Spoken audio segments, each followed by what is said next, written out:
Hello and welcome to Confidence Building with Shiny New Entrepreneurs. My name is Kate McCosh and I'm a confidence coach.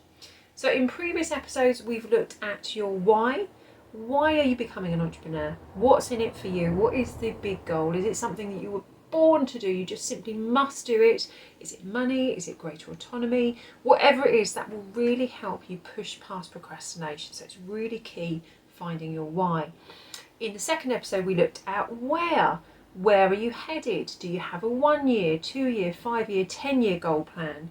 Now this can be really effective as an entrepreneur, because once you have the big goal you can make a plan and then you can take steps to get you where you want to go. So it's really key. So do check out those episodes if you haven't already. Today we're going to be looking at your what. What can stop you getting there? Now, one of the big things as an entrepreneur that can really get you in the way, really put a brake on your any progress, is fear. I'm sure as an entrepreneur this is something you will be very familiar with. It may even be your constant companion. So today we're going to look at what fear is, why we have it, but more importantly what we can do about it. But first let me tell you a little story. So get yourself comfy, get yourself a lovely drink, get yourself somewhere nice and warm, and we'll begin. So I'm going to tell you a story from a long time ago. I'm going to tell you a story about Jill and Jane, who lived in the hunter-gatherer era, when humans lived together in very small communities. They would fight together, they would sleep in caves together, they'd provide warmth, security and comfort. And being part of that group was absolutely crucial to their survival. Let me tell you about Jane first. Jane was an absolute free spirit. Jane loved nature. She loved the sound of the wind through the trees, and in autumn she loved watching the leaves dance as they fell from the trees. She loved the feel of the cold water on her legs from the river, and she loved the squelch of the mud between her toes after it had rained. Jane loved collecting beautiful shells and stones, and there was a special indent in the cave where she slept, right at the back, where she would keep them safe. At night she would take them down and she would delight in the fact that she could recognise them by the shape and the weight of them in her hand. When they had the campfires and all the clan were around, she would look up at the stars and she would imagine that they were the campfires of hunter-gatherers that had passed by. It would make her feel safe and warm. Every day brought new joys and discoveries to Jane. Jill, on the other hand, was a completely different kettle of fish. Jill by nature was very suspicious. She didn't like the sound of the wind in the trees. She felt it would distract from the warning that she could get if a predator or prey was nearby. She also liked mud, however, but for a very different reason. She liked the fact that anything that had passed through it would leave a track. So if a predator had been close by, she could be aware, and any prey that went through it, she could track them. She did also collect stones, large ones that she could use as weapons, either to defend herself or to hunt the prey. She was getting a really good shot.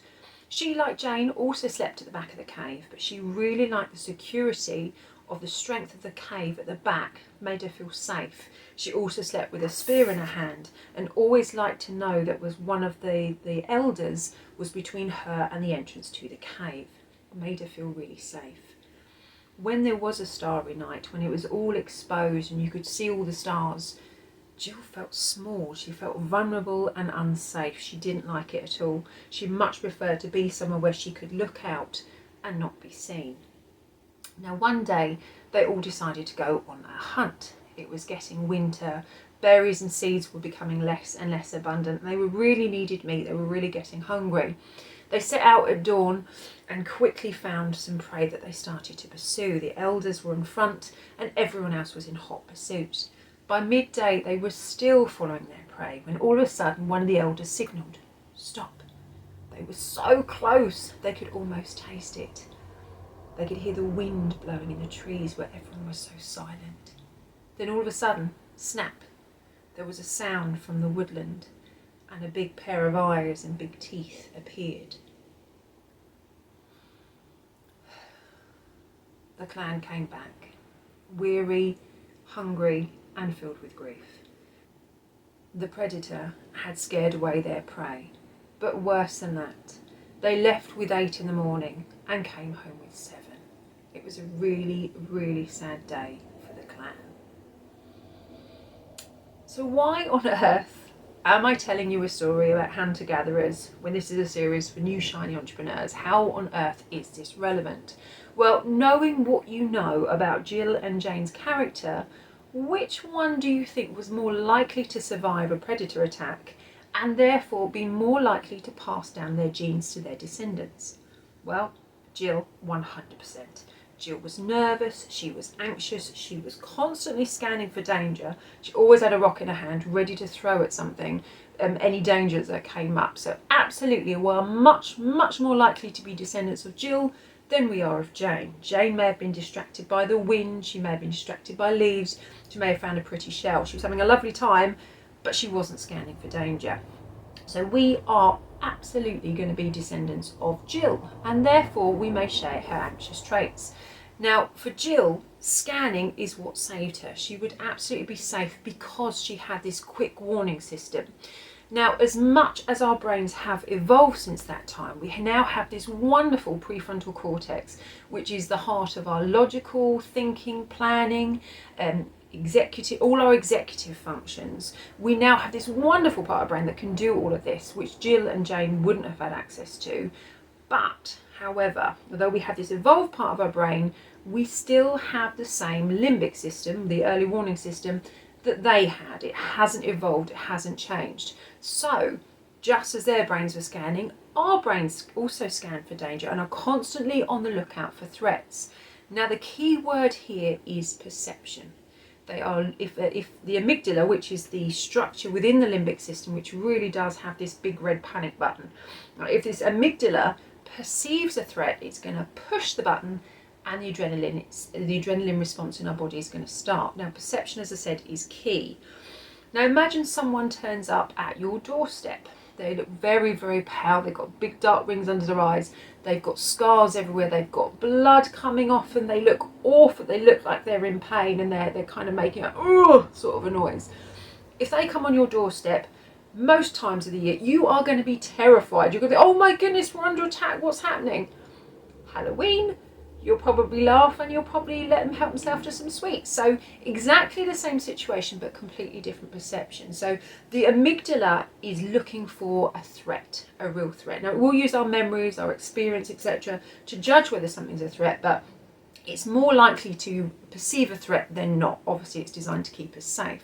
So as soon as it perceives a threat, push that big red panic button, and the adrenaline response will take hold of our body. So let's just quickly run through the symptoms you would probably get when the adrenaline response has started.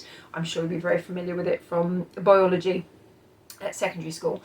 But let's just start. So it starts with the shutting down of the systems that we don't need when we're running away from a lion or a tiger. So you don't need to digest your food. So the first thing that may happen is the blood will drain from your face. All of the energy, all of the resources go into your muscles to help you run away or to fight. So everything that isn't needed at that time will just be shunted away. Energy will go to those resources. So you might go really pale. You then might notice a dry throat. You don't need saliva. You're running from a tiger, so you may get really dry throat. Your chest may start pounding as if it's literally coming out of your chest. Your heart has been told by the adrenaline, pump really hard, get the energy to where it needs it, get those muscles going, so they've got the energy to run and to fight. The next thing you may notice, that awful, awful sensation in your stomach where it's turning over. You almost feel like you're on a roller coaster. You may feel sick, nauseous. You may feel, just awful. And you may also need to go. Now, all of that is, the digestive system shutting down because it's not required when you have the adrenaline response coursing through your body, when you need to run away. But also, you may want to evacuate simply because you'll be lighter. You can run further. Now, the advantages of this system, it sounds awful. It sounds like, why have we got all this? Obviously, we've got this thing to run away, but it's not just that. It doesn't just provide us with the energy to run away. We can run for longer. We can fight for longer. We also feel less pain. It shuts off the area of our brain that responds to pain, and therefore we can go for longer if we are in pain in order to escape or to fight the opponent. So it's a massive evolutionary advantage having this, but do we need it if we're trying to go networking? Why on earth would we get these responses when we're going networking? To my knowledge, no one has ever died from going networking. Now, I may be wrong here, but generally speaking, going networking, you're pretty safe. So what on earth is happening there? Why are we getting this reaction, or going on social media or charging a client? Well, it's all down to our thoughts. It's all down to what we're thinking about it. As I said, the amygdala works on perception. So say, for example, you're going networking. You think, yes, brilliant, can't wait, it's going to be great, going to get my business going, really, really exciting. However, the actual belief that you're running in the background is, oh my goodness, I'm going to get found out. They are going to know that I'm not good enough. They're going to see right through me. It's going to be embarrassing. Oh my goodness. And ultimately, because they see through me, my business isn't going to work. Because my business isn't going to work, I'm not going to pay my mortgage. Because I'm not going to be able to pay my mortgage, I'm going to be out on the street. I'm going to live on the street. I'm going to die. And that is unfortunately where our amygdala goes. Every time it perceives a threat, it immediately jumps from, you are here, you're probably going to die. It loves to catastrophize. It absolutely loves. It's a bit of a drama queen. Loves to catastrophize. So we make the leap from, no one's going to like me, going to see through me, to all of a sudden, we're going to die. Basically, it does make that massive leap. So it loves to catastrophize. But fear not, now we have these amazingly evolved prefrontal cortexes. There is a way around this, so please don't panic. So let me share a technique with you. When you're feeling this panic because your brain is catastrophizing, there is something you can do about it. So there is a wonderful technique that I found on a fantastic podcast called Unfuck Your Brain.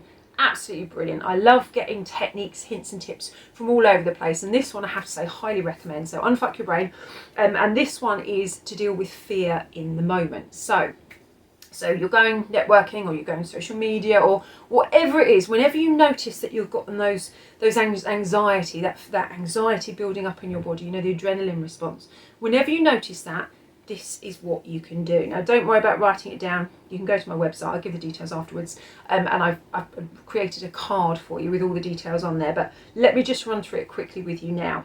So the first thing that you do is, in order to calm yourself down, so you've got this adrenaline, you're all fired up, you're all ready to go. First thing you can do is just say out loud, or in your head if you're with other people, say the physical symptoms that you're going through. So you might be like, oh my goodness, I noticed that my heart is beating faster. I notice I'm breathing shallowly, and I notice that my stomach's turning over. Okay, and just keep repeating. Now keep saying the physical symptoms. It's really important that you just say the physical symptoms. Don't mention any of don't keep saying you're anxious. The moment you say anxious, your body says, oh, I'm anxious, right, okay, let's push the panic button.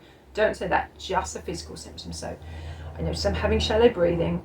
I notice that I feel a bit shaky. I notice that my throat is very dry. So just mention the physical symptoms. Now keep doing that over and over again until you feel calmer. Now, once you're in a good place, the second step that you have to do is you have to isolate the thought that is causing that problem. So what is it? What is the real issue that's causing it? So say, for example, you've had an email from your boss and he said, did brilliant work there, love what you've done, you just missed a bit off the end, could you get that back to me by the end of the week? Great, thanks very much. Now, if you're like most people, you won't be fixated on the I did a great job. You'll be fixated on the I missed a bit at the end, and that may cause anxiety. And you're like, oh my goodness, I've missed a bit, oh my goodness. And again, the whole amygdala jumping from I've missed a bit, I'm going to get fired, going to live in a box, I'm going to die. And it's that thought, it's the whole I'm not good enough. Generally, when you get down to the thought that's causing the problem, it's something like I'm not good enough, I'm not worthy. They tend to be the ones that are causing anxiety, because the moment we feel we're not good enough, we're not worthy, we kind of stem back to the time when we're hunter-gatherer again. Remember, that part of our brain is the same, it hasn't evolved. So being part of the group was crucial. If we weren't part of the group, we would be cold, we would be hungry, we would have to defend against predators ourselves. So being part of that group is crucial. Being part of a unit is crucial to our survival at the time. And as I said, our brains are still running this old program.